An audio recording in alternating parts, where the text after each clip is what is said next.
infuse your feelings and emotions to your sexuality. Good morning mga guys.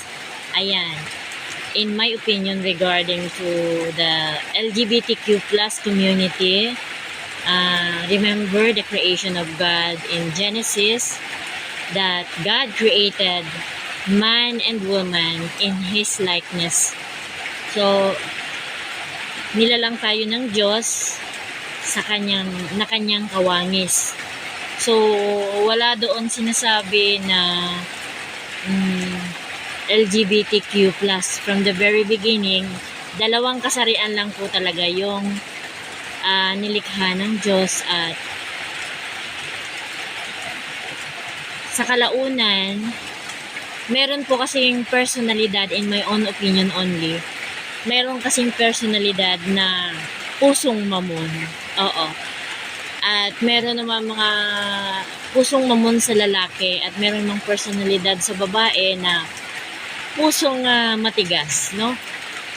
Pero wag po natin sanang ipagkakamali iyon sa ating kasarian na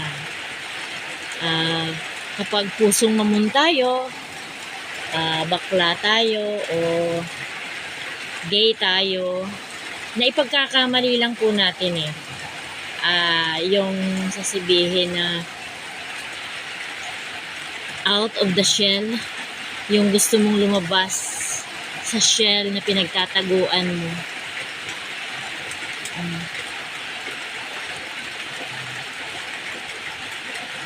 Ganon din naman sa mga babae, yung pakiramdam na nila na matigas sila, matigas yung damdamin, ipagkakamali nila sa nagugustuhan nila.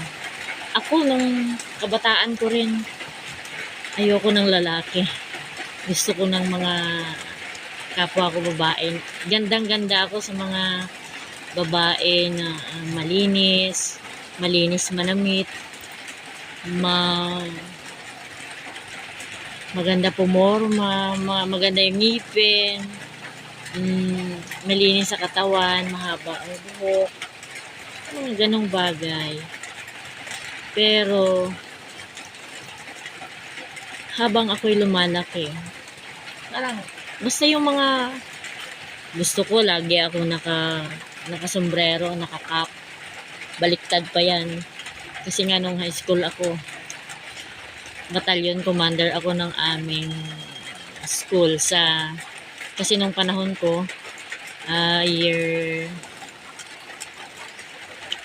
1990